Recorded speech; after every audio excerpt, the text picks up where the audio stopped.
बिस्मिल्लाहिर्रहमानिर्रहीम। दोस्तों अस्सलाम वालेकुम।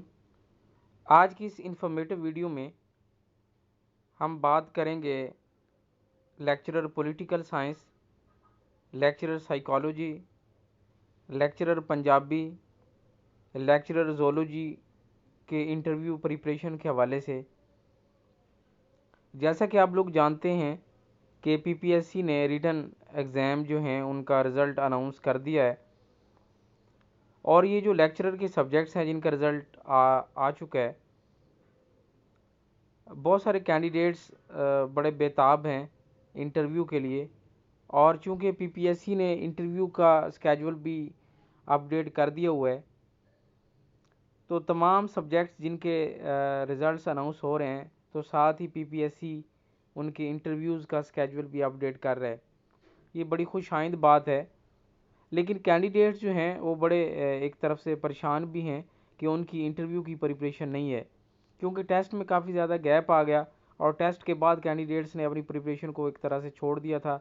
तो अब कैंडिडेट्स जिनके इंटरव्यूज़ हैं इन सब्जेक्ट्स के लिए, वो पूछ रहे हैं कि हमारे इंटरव्यूज़ में क्या कुछ पूछा जाएगा, कोई गाइडलाइंस हमें प्रोवाइड करें इंटरव्यू की प्रिपरेशन के हवाले से। अगर आपके पास कोई ऐसा प्रीवियस कोई इंटरव्यू मौजूद है, कोई इंटरव्यू एक्सपीरियंस है अवेलेबल है, तो वो आप हमारे साथ शेयर करें यूट्यूब चैनल के ज़रिए से, और वीडियो बना के आप इस पे जो है हमारी रहनुमाई करें। तो सबसे पहली बात ये है कि ऑलरेडी मेरे चैनल पे लेक्चरर की प्रिपरेशन के हवाले से बहुत सारी वीडियोस मौजूद हैं। इसी तरह इंटरव्यूज़ की प्रिपरेशन के हवाले से भी बहुत सारी वीडियोस अवेलेबल हैं, चाहे वो पीपीएससी हो, एफपीएससी हो, या कोई भी टेस्टिंग एजेंसी हो। तो हमारी कोशिश ये होती है कि हम शुरू से एंड तक कैंडिडेट्स की रहनुमाई के लिए जो भी हो सकता है वीडियो की फॉर्म में लेक्चर्स और क्विज़ और इन्फॉर्मेशन जो है आप लोगों के साथ हम वक्तन फ़क्तन शेयर करते रहते हैं। तो दोस्तों स्टार्ट करते हैं इंटरव्यू प्रिपरेशन के हवाले से गाइडलाइंस और इंटरव्यू कैसे देना है किसी भी सब्जेक्ट के लिए। जब लेक्चरर, ख़ास तौर पे लेक्चरर के एग्ज़ाम में कैंडिडेट का जब रिटन एग्ज़ाम का रिज़ल्ट आ जाता है, तो उसके बाद सबसे अहम जो मरहला होता है वो इंटरव्यू का होता है। तो इंटरव्यू को किस तरह से कामयाब करना है, किस तरह से सक्सेसफुल करना है, उसके लिए हमें बहुत ज़्यादा प्रिपरेशन की ज़रूरत होती है। तो सबसे पहली बात यह है कि आप लोगों को बता दूं कि टेस्ट का जो वेटेज है वो 50% है। यानी आपके जितने भी टेस्ट के मार्क्स होंगे उसका 50% मेरिट जो है उसमें शामिल किया जाएगा, जो आपका फाइनल मेरिट कैलकुलेट होगा। यानी टेस्ट के फॉर एग्जांपल अगर आपके 80 मार्क्स हैं, तो आपके 40 मार्क्स शामिल किए जाएंगे, 40 नंबर, यानी 50% मार्क्स उसके फाइनल जो आपका रिज़ल्ट कैलकुलेट किया जाएगा उसमें शामिल किए जाएंगे। बाकी 100 नंबर का इंटरव्यू होगा, तो उसमें से जितने आप हासिल करेंगे वो तमाम के तमाम शामिल होंगे। तो इस तरह से ये आप लोगों का जो मेरिट कैलकुलेट होगा। जो एकेडमिक मार्क्स हैं तो वो 40 होते हैं टोटल।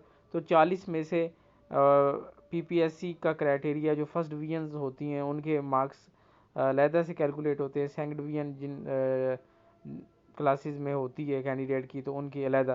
तो इस तरह से कैंडिडेट्स 40 में से 32, 33, 34, 35, 36 तक ऑलमोस्ट इतने मार्क्स, अगर किसी के अच्छे एकेडमिक बैकग्राउंड है तो उसके 36, 37 तक, 38 तक जो है वो मार्क्स इंक्लूड हो जाते हैं। तो ये तीन चीज़ें, यानी एकेडमिक के मार्क्स, इंटरव्यू के मार्क्स और रिटन टेस्ट का 50% वेटेज, तो ये मिला के आपका मेरिट कैलकुलेट होता है।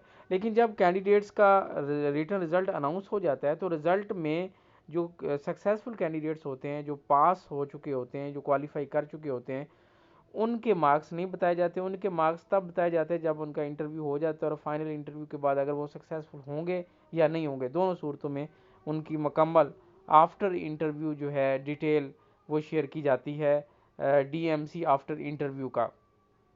लेकिन जो डीएमसी है, डिटेल्ड मार्क्स सर्टिफिकेट, ये जो सक्सेसफुल कैंडिडेट्स नहीं होते, जो अनसक्सेसफुल होते हैं, उनकी टेस्ट के बाद भी उनको बता दिया जाता है कि आपके मार्क्स इतने आए हैं और आप इंटरव्यू के लिए क्वालिफाई नहीं कर पाए। तो अब ये तो रहा कि जब रिटर्न रिज़ल्ट आ जाता है तो उसके बाद कैंडिडेट्स ने आगे किस तरह से प्रोसीड करना है। तो नॉर्मली 1-2 वीक होते हैं इंटरव्यू टेस्ट के रिज़ल्ट के बाद लेक्चरर में। तो जिस तरह से अब बड़ी जल्दी से पीपीएससी ने इंटरव्यू जो है वो स्टार्ट कर दिए हैं और बहुत सारे इंटरव्यू ऑनलाइन भी पीपीएससी ले रहा है।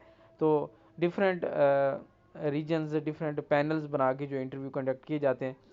तो टेस्ट के रिज़ल्ट के बाद जो है कैंडिडेट्स ने क्या करना होता है, कैंडिडेट्स ने अपने जो सब्जेक्ट्स हैं उनको अच्छी तरह से प्रिपेयर करना होता है। अगर किसी का पॉलिटिकल साइंस सब्जेक्ट है तो पॉलिटिकल साइंस की प्रिपरेशन करेगा। अगर किसी की साइकोलॉजी है तो साइकोलॉजी की जितने इंटर से लेके मास्टर्स लेवल तक जितने भी सब्जेक्ट्स साइकोलॉजी के उसने पढ़े हैं हर लेवल पे, तो उसको अच्छी तरह से ग्रैस्प कर ले, अच्छी तरह से तैयार कर ले। इसी तरह कोई और अगर पंजाबी है, किसी का सब्जेक्ट जोलॉजी है, तो उनकी तैयारी ख़ास तौर पर ग्रेजुएशन और मास्टर लेवल के जो सब्जेक्ट्स, अगर किसी का एमफिल है तो अपने एमफिल के सब्जेक्ट्स को भी साथ तैयार कर ले। और ख़ास तौर पे जो रिसर्च उसने की हुई है, जो थीसिस वगैरह उसने लिखा है एमफिल पे, तो उसको भी अच्छी तरह से एक नज़र देख ले। और ख़ास तौर पे जो उसके फाइंडिंग्स हैं, उसकी रिसर्च के रिमार्क्स हैं, तो ये सारी चीज़ें और इसके रिसर्च में से भी क्वेश्चंस नॉर्मली पूछे जाते हैं। अब ये तो रहा कि उसकी प्रिपरेशन कैसे करनी है। अब जब इंटरव्यू के लिए जाना है तो क्या चीज़ें आपके पास होनी चाहिए। सबसे पहली बात यह है कि जब इंटरव्यू के लिए जाना है तो before going to for interview आपके पास इंटरव्यू कॉल लेटर जो आपने पीपीएससी की वेबसाइट से डाउनलोड कर लेना है, उसका प्रिंट ले लेना है। वो होना चाहिए आपका ओरिजिनल आईडी कार्ड, आपका डोमिसाइल सर्टिफिकेट।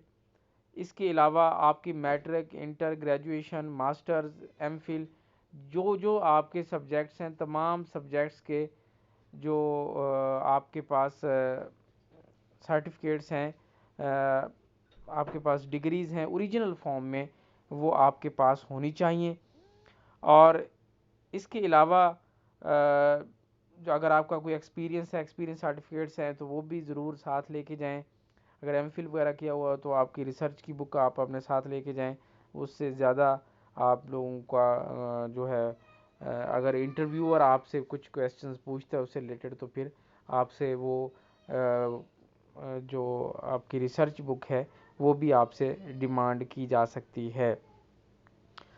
तो सबसे पहले जब आप इंटर होते हैं पीपीएससी के सेंटर पे इंटरव्यू के लिए, हेड ऑफिस में है या जहाँ भी आपका इंटरव्यू हो रहा है जिस जगह पे भी, तो वहाँ पे आपके डॉक्यूमेंट्स जो हैं, ओरिजिनल डॉक्यूमेंट्स आपके चेक किए जाते हैं। Interview call letter, ID card और जितने भी ओरिजिनल डॉक्यूमेंट्स हैं, और साथ 2 फोटोकॉपीज़ का सेट भी आप लोगों से डिमांड किया जाता है। जो आपने पहले भेज दिया है तो ठीक है, अगर साथ लेके गए हैं तो वो रख लेते हैं। तो वो सारे आपकी एज वगैरह कैलकुलेट करते हैं वो, और आपके ओरिजिनल डॉक्यूमेंट्स जो है वेरीफाई करते हैं, और उसके बाद आप कुछ देर के लिए बैठ जाते हैं। वेट आपसे कहा जाता है कि आपका, तो फिर इंटरव्यू जैसे स्टार्ट होते हैं आपका जो नंबर होता है उस नंबर पे आपको कॉल किया जाता है।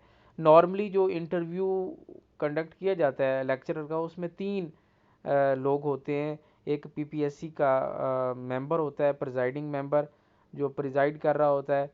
इसके अलावा एक जो है सब्जेक्ट स्पेशलिस्ट होता है, आपके सब्जेक्ट का बंदा होता है जो आपसे सब्जेक्ट से रिलेटेड क्वेश्चंस पूछता है। अगर साइकोलॉजी है तो वो साइकोलॉजी से रिलेटेड होगा, अगर इंग्लिश है तो इंग्लिश से रिलेटेड होगा, अगर उर्दू है तो उससे। और तीसरा जो है वो डिपार्टमेंट का बंदा होता है, जिस डिपार्टमेंट में आप जॉब के लिए जा रहे हैं, हायर एजुकेशन डिपार्टमेंट है या जो भी कंसर्न डिपार्टमेंट है, तो वहाँ से भी एक बंदा आता है। वो आपसे जनरल क्वेश्चंस पूछता है, आपसे एजुकेशन से रिलेटेड पूछ सकता है, आपसे कोई और भी।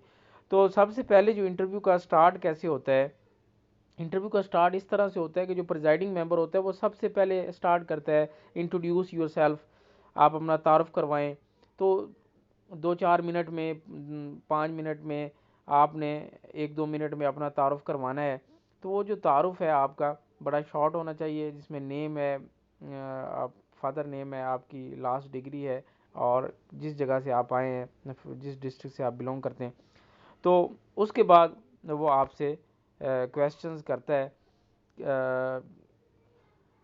इसमें नॉर्मली ये होता है कि जो प्रिजाइडिंग मेंबर होता है उसके बाद 50 नंबर होते हैं, 100 में से 50% यानी 50 नंबर उसके पास हो, तो वो आपसे जनरल क्वेश्चंस करता है 4-5, चाहे वो आपसे आपके डिस्ट्रिक्ट ऑफ डोमिसाइल के हवाले से पूछ ले, कुछ फेमस पर्सनालिटीज़ के बारे में पूछ ले, आप क्यों इस जॉब के लिए आए हैं, आप पहले क्या कर रहे हैं।